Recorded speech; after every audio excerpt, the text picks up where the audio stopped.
What is up, everybody? So Fox11online.com has ran a story on the recent letter that Stephen Avery sent the Wisconsin Court of Appeals complaining about the amount of time that has elapsed between Kathleen Zellner's latest filing, which happened in January, and the fact that they have not yet heard anything back from the courts.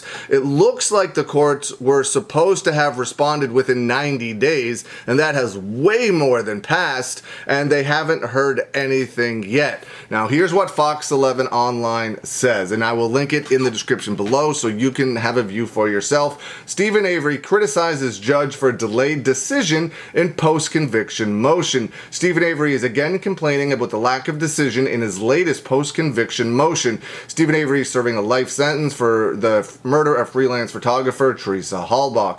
In Avery's most recent post-conviction motion brief filed in late January by attorney Kathleen Zellner, who places the blame for the murder on another witness at the trial.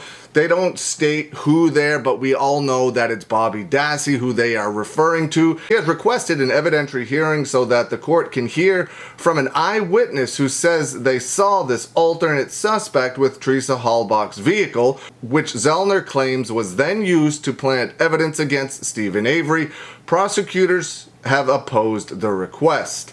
In May, a letter was sent to the courts complaining about a lack of decision in the case. Days later, Stephen Avery apologized, saying he didn't consult with his attorneys, calling the submission improper and inappropriate. But in a three-page letter filed Tuesday, I believe it was filed on July 30th, and then it was received by the courts on August the 4th. With the Court of Appeals, Avery again criticizes the Sheboygan Court judge for not issuing a ruling in what he argues is a 90-day deadline. He asks the Court of Appeals to take action. Stephen Avery describes himself as twice wrongfully incarcerated Wisconsin man who had his life stolen from him.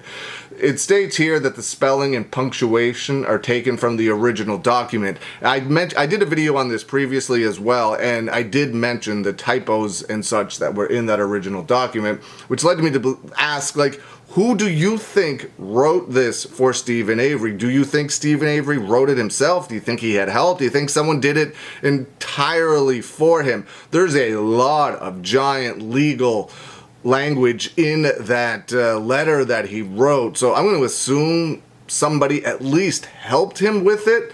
I don't know, it's just a guess, but in the video, I will link the video I did on it in the description below as well, in case where I do have the letter and I go over it in case you want to see it.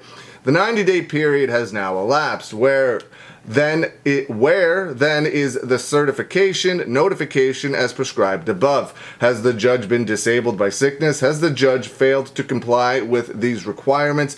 If so, what remedial measures have been recommended? Stephen Avery wrote, failure to keep harm and color of law abuses. I am a 1000% innocent man, and what does it take for an innocent man to prove my innocence in the court of law? Stephen Avery, Justice. Of course, he meant prove his innocence. As with the letter earlier this year, it is not signed or sent from his attorney, which would be Kathleen Zellner. Prosecutors have not responded to Stephen Avery's letter at this time, which is August 14th, 2023. No hearings have been scheduled. So, it was an extremely interesting letter. I will link it in the description below so you can go have a view for yourself and see what you think of the letter.